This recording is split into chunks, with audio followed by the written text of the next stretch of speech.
I am Dr. Renu Thakur, Associate Professor, Department of Ancient Indian History, Culture and Archaeology, Punjab University, Chandigarh. Bagh Cave Paintings. The Bagh Caves are one of the great centers of Buddhist fresco paintings after the Ajanta cave paintings in India. The credit of discovery of the site goes to Captain Dingerfield, who in the year 1818 observed the area around the Bagh Caves. He was the first one to write on Bagh Caves and give a first-hand description about the caves, which even then were in a very dilapidated state. After the captain's painstaking effort, Dr. Impey was the second scholar who wrote a paper on Bagh paintings published in the Journal of Asiatic Society in 1857. The Bagh Caves in the Gwalior state, a book edited by John Marshall and his colleague J.P.H. Vogel in 1927, gave an excellent theoretical explanation about the caves with some visual treats. A special issue published by Bagh in the year 1972 under the title Rhythm of Dance and Music in Bagh gives a fabulous description of the art as well as the architecture of the caves. More recent works on the paintings in the caves include Anupa Pandey's The Buddhist Cave Paintings of Bagh, published in the year 2002, followed by a book written by Meena Talim, Identification and Interpretation of Bagh Paintings. One of the most recent monographs on Bagh and Ajanta paintings is by Walter Spink in 2017. It gives a comparative picture of both the caves. Now we will discuss geographical and topographical location. The Bagh Caves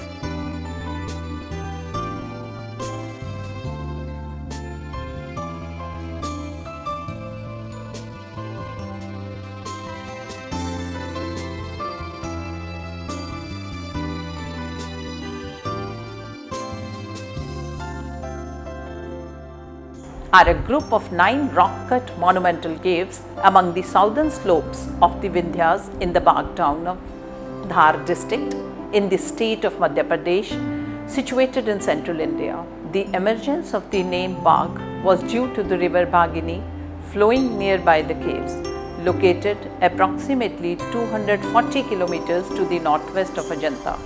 Scholars claim that Bagh was contemporaneous to Ajanta cave paintings, as the artistic style of both are somehow similar to each other.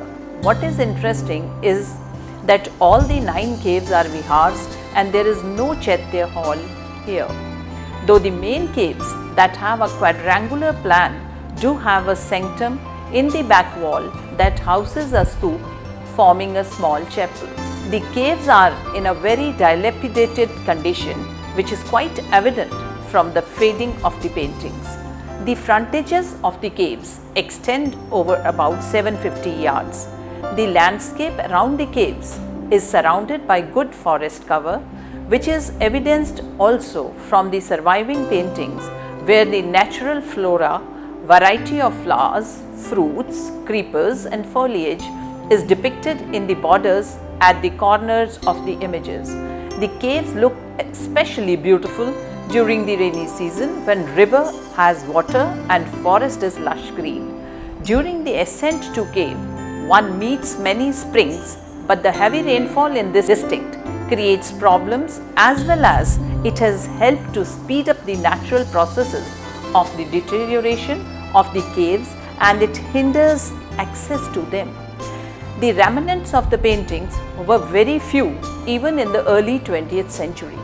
The primary reason for the deterioration of the painting is accredited to natural factors. In an otherwise basaltic region, the cliff side where the cave have been excavated is of sandstone, and resting about this layer is a band of clay stone. The weight of the clay stone and the moisture percolating from it have been the factors chiefly responsible for most of the damage to the caves. In fact, after the roof of the veranda in some of the caves collapsed, exposing the cave to direct weathering, the tempo of deterioration has been so fast that even copies prepared by A.K. Haldar and Nandlal Bose have to be mentally reconstructed today and from surviving fragments of line and color. Now we will discuss the historical background of these caves. The rich heritage of Indian art during the ancient period includes monumental and sculptural art, along with which fresco paintings too are significant art form, especially during the reign of the Guptas. The paintings at Bagh, not as popular as the Ajanta frescoes, have in comparison been somewhat overlooked and ignored in the field of paintings, though over time scholars have increasingly focused on them. The caves were the work of Mahayana Buddhists. The painting at Bagh seem as if they were all executed at the same time or were conceived as a single scheme.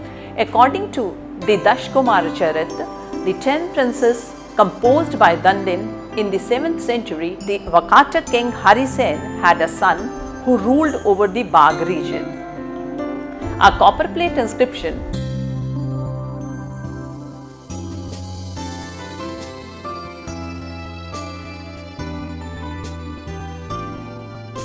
has been found at the cave, which is about Maharaja Sabandhu, who ruled in later times when the Vakatak line had collapsed.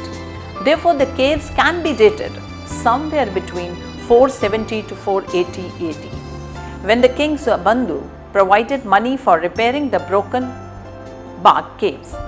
Some historians also propose a time period of 5th-6th century for these caves. Now we will discuss the paintings.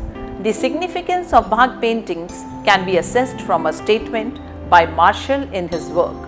The school which these paintings represent was the source and fountainhead from which the art of Asia drew its inspiration, and no one can study their rhythmic composition, their instinctive beauty of line, the majestic grace of their figures, and the boundless wealth of their decorative imagery without realizing what a far-reaching influence they exerted on the art, not of India alone and her colonies, but of every other country to which the religion of Buddha penetrated. In comparison to Ajanta, the paintings at Bagh are fewer, yet the quality of these paintings makes for a captivating visual experience. The subject matter of the painting is Buddhist. The Jataks, along with the depiction of Buddha and the Bodhisattva, though there are also the depiction of secular figures such as Persian lady or a female musician.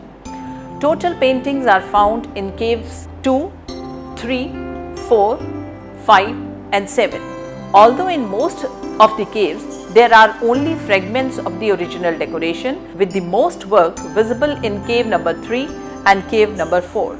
In fact, cave number 4 is the largest in the series, both in terms of structure and ornamentation and the extent. Evidence suggests that it was once profusely decorated with paintings.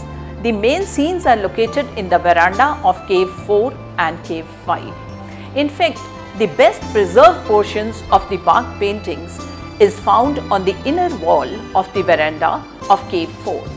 The paintings have been identified differently by various scholars and have for long remained a puzzle. The main scenes in the veranda represent the following. Now we will discuss scenes. Scene 1. Two women are seated in an open pavilion with one of them weeping while the other seemingly consoles her.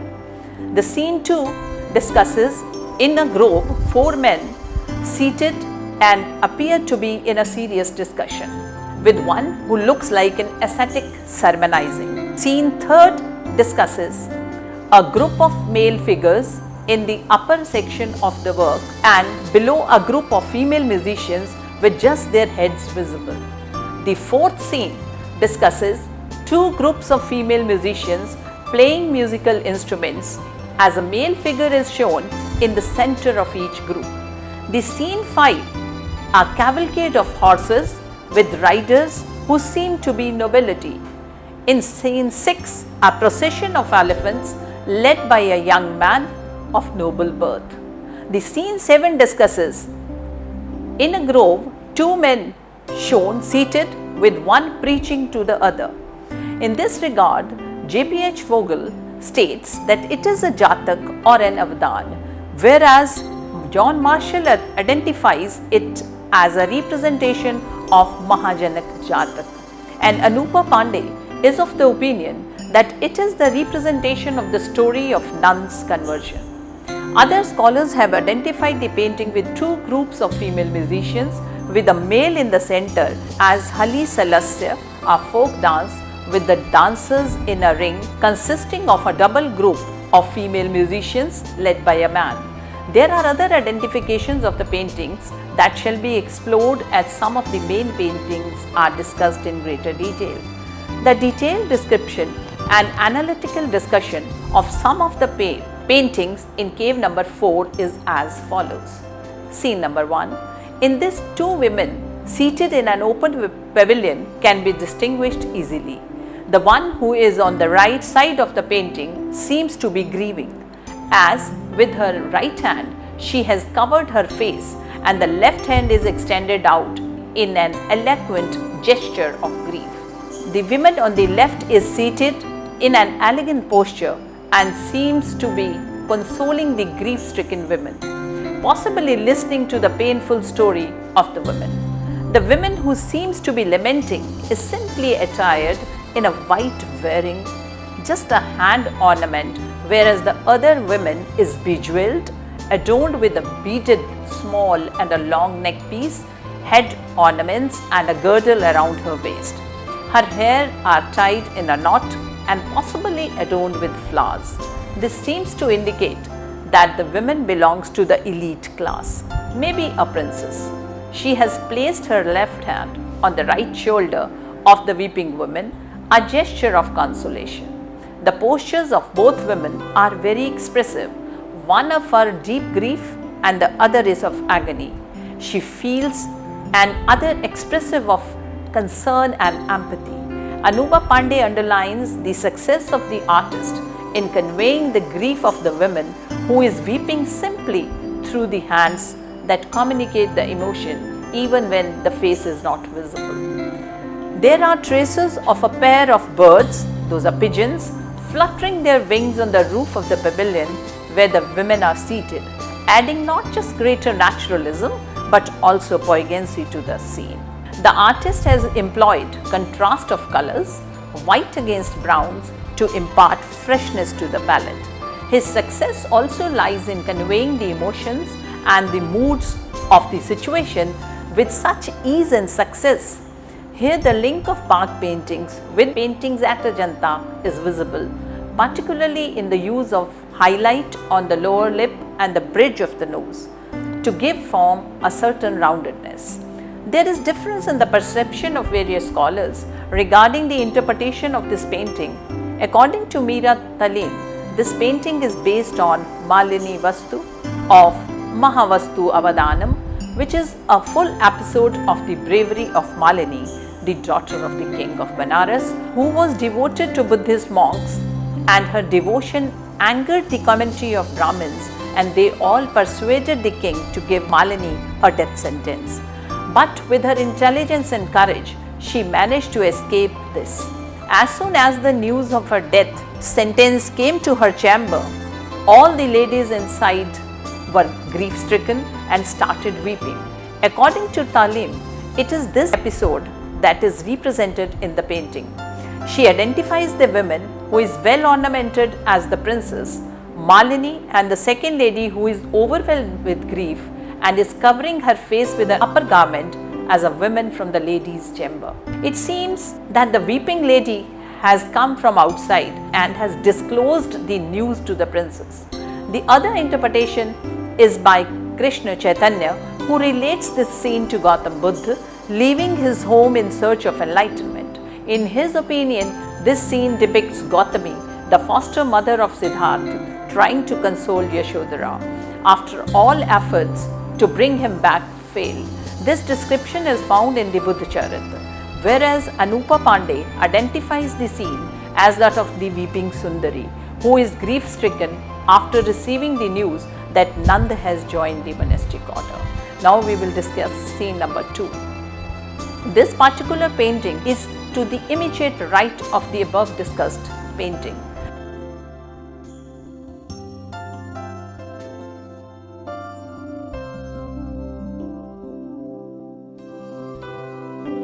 This scene depicts 4 male figures with a dark copper colored complexion. All 4 are seemingly involved in some serious discussion. The 2 persons on the left appear to be hermits or ascetics with their shaven heads, and one of them has an uplifted hand, which seem to indicate that he is professing something to the other. 2 persons sitting across him. All 4 men are depicted seated on round blue and white cushions and wear stripped dhotis with white and light brown or cream colored stripes on it. The 2 persons seated on the right seem a bit different from the ones on the left.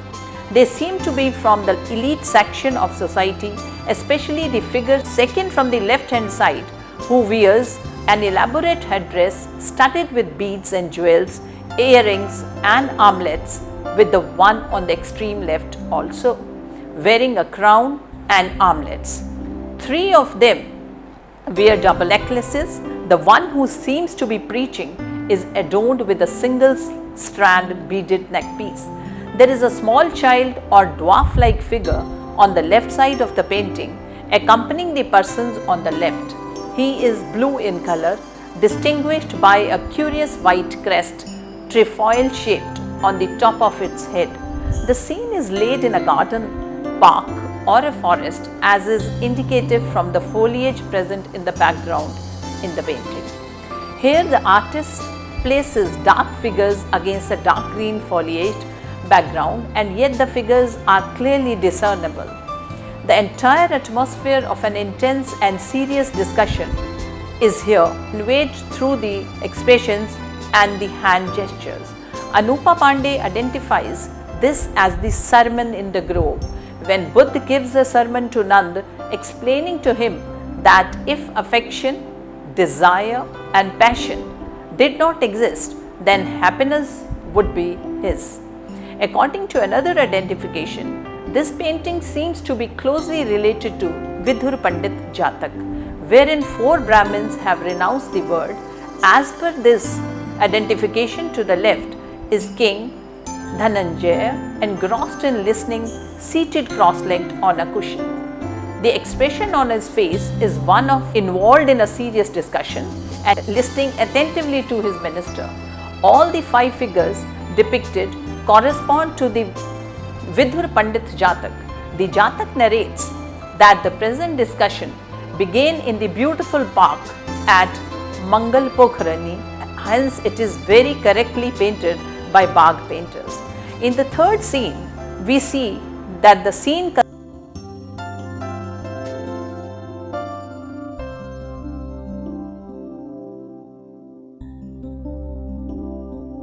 consists of 2 different groups of figures seemingly overlapping each other. The subject of this fresco has also been variously interpreted. This painting includes both men and women. The upper section depicts 6 male figures. They all are in a posture of running or hastening towards something, with their legs flexed at the knees and the lower legs stretched, the open palms extended, and an eagerness displayed in the expression of the eyes and mouth. The sense of movement is also suggested by the forward thrust of their torsos. Marshall states that they are flying and issuing forth from the clouds. This description is clear, particularly from one figure on the right side of the painting, who seems to head the company, and from the position in which he holds his legs, and also from the fact the figures are shown among clouds. It is also interesting to note that even as the modeling of the figures imparts them with solidity, the artist is successful in conveying a sense of weightlessness. The fact that their heads are shaven and they do not wear any ornaments seems to indicate that they are Siddha Purush. Below is the description of 5 female figures shown till their bust. One of the figures is shown with an instrument, probably a lute. The other 4 seem attendants or accompanies, adorned with head ornaments and flowers in their hair. All the women are well dressed with their hair tied in a bun at back, with some of them wearing necklaces and bracelets. All of them seem to wear close-fitting bodices in various colors. Their heads are shown at various angles and they gaze in different directions. Anupa Pandey in the Buddhist cave paintings of Bagh identifies it as flight to paradise and Mount Himavat, and states that this is the episode from the story of the conversion of Nand, when Buddha takes Nand to heaven to show him the apsaras that evoke an even greater passion in Nand than Sundari. Meena Talim in her work The Bagh Paintings discusses three possible identifications regarding the above scene, where she rejects the two primary interpretations and accepts the third one, which says that painting is based on the legend of Buddha and is taken from Jatak Atkatha. Scene number 4.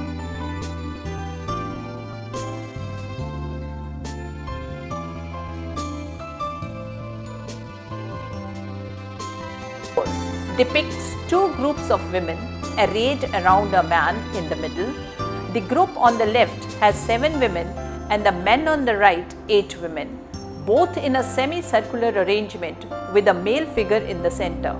The arrangement of the figure defines the space and the groups are well knit, with the artist establishing a connection between the figures, binding them together with a fluid rhythm. The women apsaras are shown full-figured with long thin noses, almond-shaped eyes and full lips.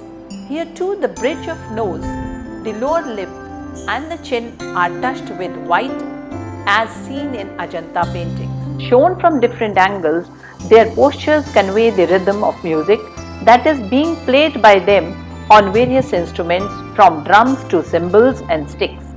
Some of the women wear an upper garment and some of them are bare. This painting shows how the painters have played with colors to impart a rhythm and harmony to the image. The scene described here is separated from the next one to the right by means of a partition, which presents the appearance of green colored wall with a white coping angularly placed. There is an inscription also beneath the painting in a very faded lines in Gupta characters. The male figures in the group on the left is well dressed with locks of hair falling on the shoulders, with the palms here again colored in a distinct light shade like at Ajanta turned up. His expression conveys his wonder at all that he sees and a delighted participation in it. Whereas the male figure on the second group, though participating in what happens around him, appears to have overcome his awe. This is the scene that was one of the earliest for which an identification was suggested as that of the Hali Salasya, a folk dance with the dancers in a ring consisting of a double group of female musicians. Anupa Pandey identifies it as the paradise scene. Nand and Celestial Damsels, the episode from the story when Nand is amazed at the beauty of the Apsara in heaven and compares Sundari unfavorably with them. The scene 5 in cave number 4, depiction of scene number 5 is comparatively well preserved.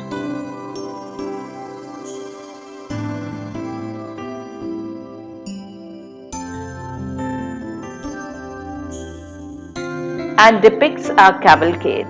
It consists of 17 horsemen moving towards the left in 5 to 6 rows. In the center is the cavalier over whose head appears the royal umbrella. All the figures in the painting are very well attired and the horses are very richly caparisoned, some of them having blue and white saddles and decorated with blue plumes. Conventionally drawn rocks separate the cavalcade from the elephant procession depicted ahead. In the front rides a royal personage mounted on an elephant. Mounted men, women follow behind. The work evokes curiosity about the narrative pictured in this dense composition, painted with a beautiful harmony of colors that are further accentuated contrast with vivid blues and whites. Scholars are of the opinion that it is probably from the Mahavastu Avadanam, where a story of horse processions of Lichavis is described. Anupa Pandey places this scene well in the story of Nand, identifying it as the procession of Shakyan chiefs going to Buddha on his return to Kapilvastu. Another interpretation is that it represents the pleasure rides taken by Buddha before he decided to seek spiritual knowledge. Scene number 6 is separated from the cavalcade scene described above by means of a rocky wall. This painting depicts a long procession of 6 elephants and 3 horses. This is another arrival or departure scene where the whitish green-grey elephant with enormous ears is shown. According to Dr. Impey, the lower elephant in advance is driven by a superior holding an open lotus flower in his hands. Behind him sits an attendant holding an umbrella over him. There are 2 horsemen, one wearing a turban, the only one person who is covered in the whole scene. The elephant depicted are moving together through the passage with their trunks curled up. One old elephant in the middle is taller, larger and clearly visible, has a white trunk, ears and forehead, most likely the effect of scrubbing his body, and his back is seen of natural color. The Mahawats have ordinary spuds and the riders on the other 2 elephants carry banners. The other elephants driven by men carry 3 women each. The 2 women ride astride, the third on her knees and holding on vigorously by the waist of her antecedent. The next is a very peculiar and interesting group facing exactly the contrary directions and consisting of 4 elephants and 3 horses. The personage on the elephant is of very striking appearance and of tawny complexion and long sleek locks with little blue flowers. He is naked down till waist. A short strip, a blue and white dhoti, is partly preserved. His elephant is covered with a housing, ochre colored and dotted. The person next to him might be his attendant, shown in a close-fitting coat. Seated behind him hold 2 emblems of royalty, the chauri, that is the fly whisk, and the umbrella. In this crowded composition, the artists overlap figures, animals and architecture. Of primary interest in this is the figure holding the lotus flower and the 3 women on an elephant in front. As in the identification given by Anupa Pandey, this scene depicts elephant procession with Nand, Sundari and her companions, showing the return of Nand to Kapilvastu after his enlightenment. Thus she identifies the figure with the lotus flower in his hand and with the symbol of royalty, the umbrella over him, as Nand, with the umbrella symbolizing his spiritual attainment and the 3 women as Sundari and her companions. Another identification of this, according to some scholars, is that this procession of elephants depicts the well-known Mahajanak Jatak. The scene 7 depicts 2 ascetics seated with one preaching to other as indicated by the hand gestures. This has been identified as the Anand making Nand understand the futility of his worldly desires and guiding him towards the true path. Apart from the above paintings in cave number 4, there are depictions of Buddha and Bodhisattva here, such as Buddha seated in Dharam Chakra Mudra, Buddha in Dhyana Mudra, Bodhisattva Vajrapani, among others. Similar paintings are found in cave number 3 as well. These representations of Buddha and Bodhisattvas show a fineness and delicacy with lines retaining a spontaneous feel conveying grace. The bhav conveyed is of compassion and the forms are sensitively modelled, yet in comparison to the images of Buddha and Bodhisattva in Ajanta, they are touched with an earthly nobility. In the words of Anupa Pandey at Bagh, the paintings, despite their religious subject matter, are frankly secular, depicting contemporary life with its evident religious associations. Yet, an emotional discipline and a detached vision lift them above the transitoriness of daily life. Here, the Bagh artists are skillful in selecting an exact and apt incident from the Jataks. The artists of Bagh caves have been very thoughtful in the selection of the themes. They are not only eminent and skillful, but also very ardent in propagating the essence of the topic. Unfortunately, there are only few frescoes, but all the paintings speak of their mastery and devotion to art. Now we will discuss some scroll paintings. Bagh, apart from the main wall painting, has scroll paintings as well. They depict animals, bushes, flowers, fruits, foliage.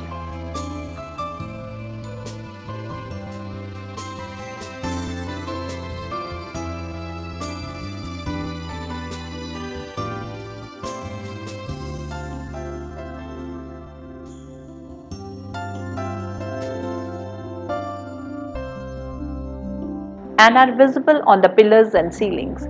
The lotus like at Ajanta in these paintings are shown from a bud to fully blossoming flowers. These floral patterns and depictions of birds and animals in repeating patterns show fluidity of lines, delicacy of details and inventiveness. A decorative frieze that can round the walls of cave 9 has partly survived.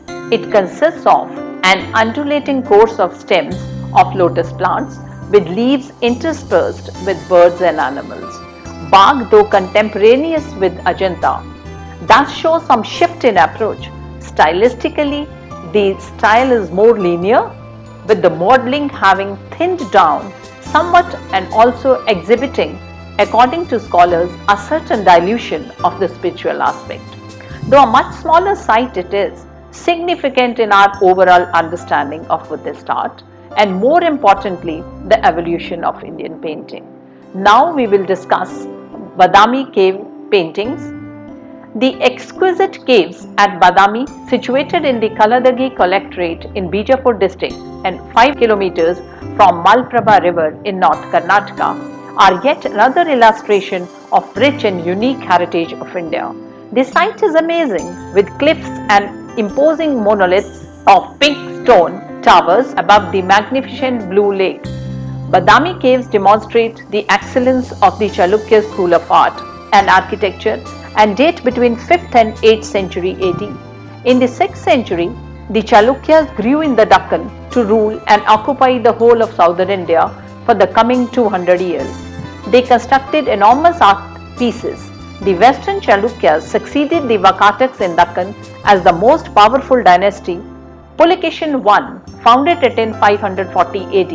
He was succeeded by Kirtivarman, and after him his younger brother Manglesh came to the throne.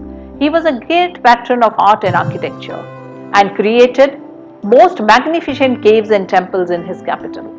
Translating into almond in Kannada, Badami is so called due to the characteristic sandstone color of its caves and the surrounding landscape.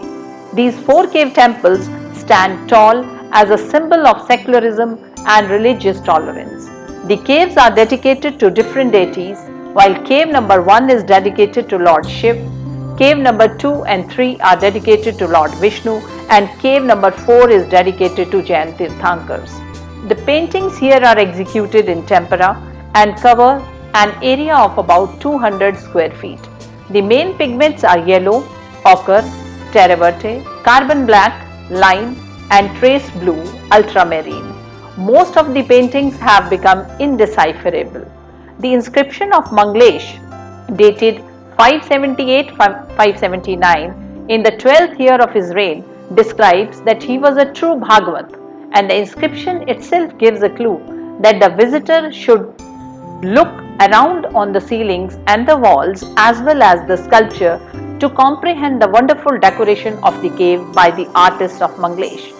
The credit for detailed, systematic study of these cave paintings goes to Stella Kramrisch, who highlighted their importance and drew attention to the vaulted roof of the mandap. Earlier scholars like Burgess and Banerjee had noticed traces of painting on the more easily visible parts of the cave, but not in the places where something more tangible was preserved. The paintings at Badami are the earliest extant Brahmanical paintings. Now we will discuss the main content of these paintings.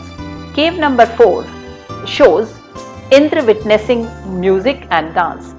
This painting was identified on the roof of the front mandap, where a large panel demonstrates a scene of a palace where the central figure is witnessing the music and dance.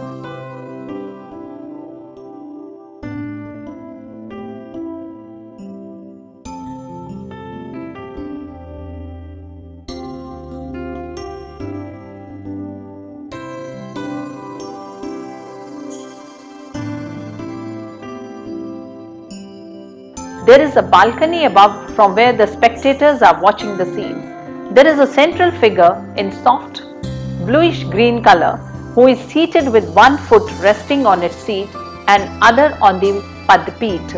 But most of this painting is obliterated and one cannot easily figure out the details. The beautiful torso of the figure and the two hands in an attractive pose can be seen effortlessly. The fingers of the right hand are skillfully portrayed. The face of the image is lost, but the top of the crown is preserved. There is a very usual Chalukyan ornament with a beautiful pendant tassel which is wrapped around the neck.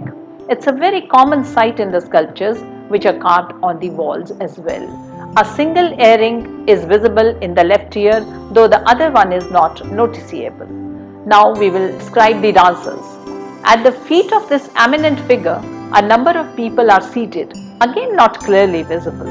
Around the majestic figure, there are figures who seem to be attendants.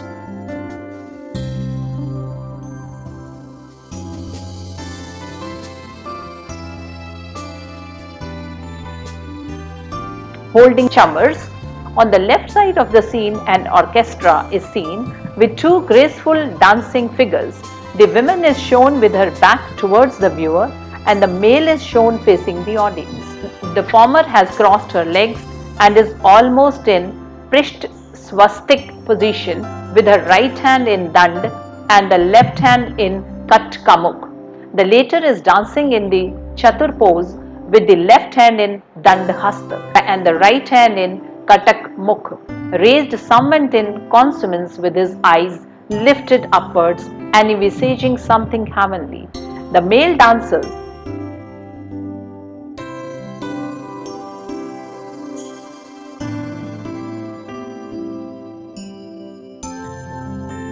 has tied his hair in Jat style and his ears are adorned with kundals. On the other hand, the female dancer is of darker shade, greenish blue. She has tied her hair in an elaborate style. She wears earrings, armlets and bracelets. The beauty of her body is well shown in the painting. Description of musicians. There are various instrument players seated and all are female musicians. There are two flute players, drummers, mridang players, evident from the instruments placed on her lap. There is another woman playing cymbals. All the musicians are well adorned with various ornaments. The fly whiskers or chavar dharins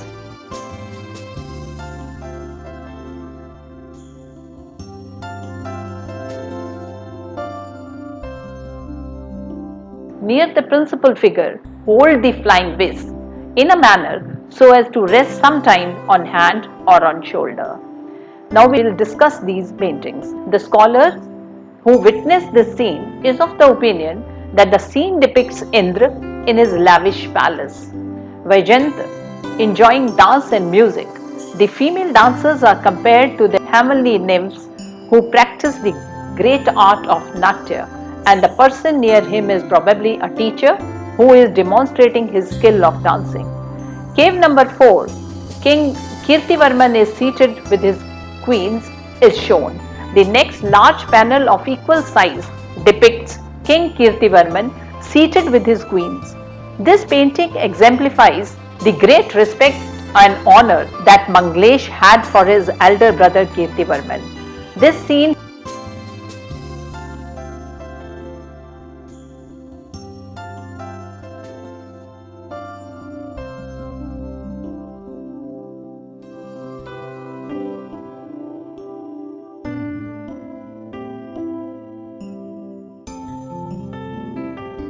depicts the royal personage seated comfortably in Maharajal pose with his right leg resting on a padpeet. his left leg raised and placed on the seat, his left arm resting leisurely on his knee and his left hand held in Tripatak attitude. This princely figure rests on a cushion placed against the back of his seat. He wears a high crown and ornaments.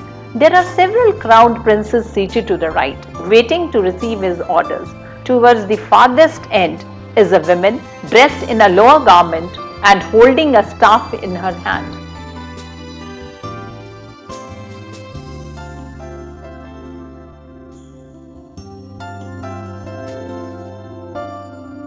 To the left of the king is the queen, attended by maids.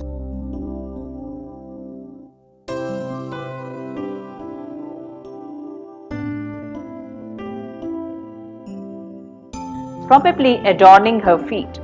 The queen is seated on a low couch with a rectangular back decorated with a border pattern all around and with cushions against it. She is seated in an elegant manner. Her right leg touches the padpeet, her left leg is placed on the seat itself.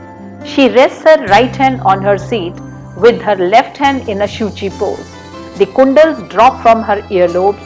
Other ornaments like necklace, armlets add charm and beauty to her already charming figure. Her hair is dressed up elegantly in a dhamila fashion and the chikur ringlets of her hair are visible from her forehead. She covers her thighs with a cloth. The scene is laid in the inner apartments of the palace. This is evident from the perfect outline given to the architectural beauty of the palace. Among the chieftains below, there is one of Gaur or fair type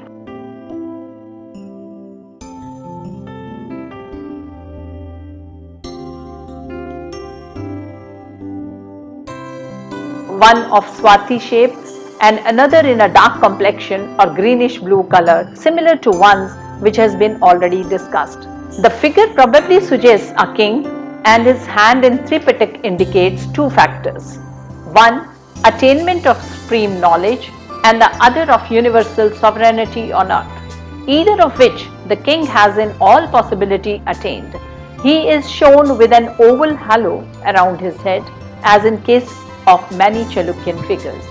According to Shiva Ramamurthy, the two paintings seem to be so correlated that one seems to suggest the meaning of the other. There could not be better compliment paid to his beloved brother by Bangladesh than by presenting these two pictures side by side, enhancing the power and worth of Kirtivarman as a king. If this portrait is not intended for Kirtivarman, then it can be of his father Pulikeshin I, who has so much laurels to his name. The Badami caves depict the flying pairs or Vidyadhars, one shown with his mate.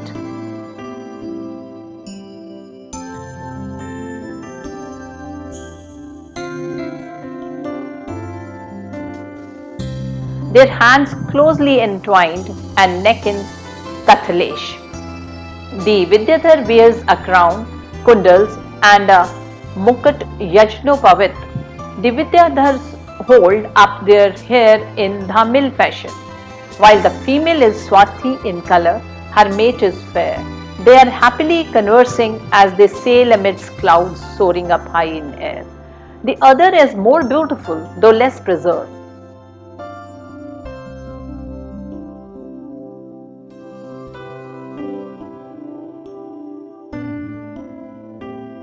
The Vidyadhars lack kundals hanging on the ears. The hair is bound up in jat fashion with lotus flower on them. His consort is playing the veena. In the case of this pair, the masculine figure is dark greenish while the damsel is fair. The cave number 4 depiction of Adinath Tirthankar. The mural in cave number 4 is dedicated to Adinath Tirthankar and depicts Jain saints relinquishing the word of attainment of knowledge.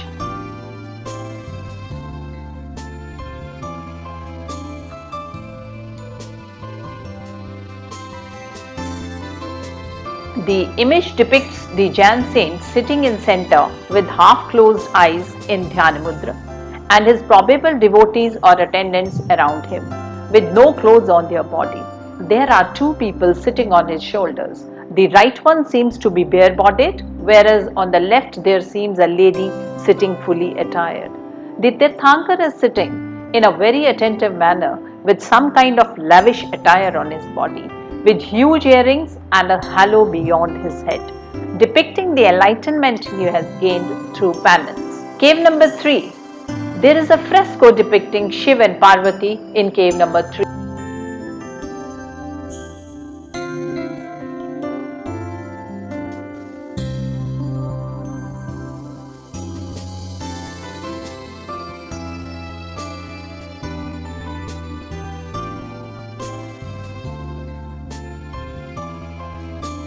The condition of the painting is such that the interpretation of the picture seems difficult.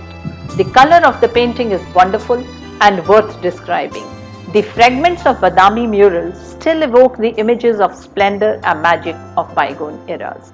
The tenderness and charm which emanate from these paintings are all characteristics of Chalukyan art. The sweet painted faces, which have been half erased by the time, poses questions for the future artist to research upon. Now we will discuss the technique of painting. The technique of painting has been studied and discussed by S. Parm Shivan in his paper Techniques of the Painting Process in Rock Cut Temples in Badami. The paper describes the experimental investigation wherein he studied the carrier, the ground, the pigments and the binding material used. He also studied the rough plaster and paint film and concluded that the rough plaster was relatively smoother than at other sites, as it could be easily notched between fingers and reduced to powder. Later on, his study on the binding material helped determine the nature of technique adopted. He opined that the technique used was not fresco but tempera. He also states that it is evident that water-soluble binding material is used and that the glue has been used as a binding medium. Ordinarily, the colors used in the paintings are mineral colors which would retain their intensity and tone, but at Badami, the pigment layer is very thin and has been subject to water seepage in the past. The surviving paintings are very poor in brilliance. The yellow color is more prominent of all the colors and well preserved through the rest of the pigment layer. Is also by and large coherent. The paintings have gone under elaborate chemical conservation and are preserved well. Both the plaster and paint layer are secure. In cave number 2, the paintings are in a very damaged and fragmentary condition. The Badami paintings have some world famous scenes in which the figures are executed in excellent form and line. All possible precautions should be taken to preserve them for generations to come.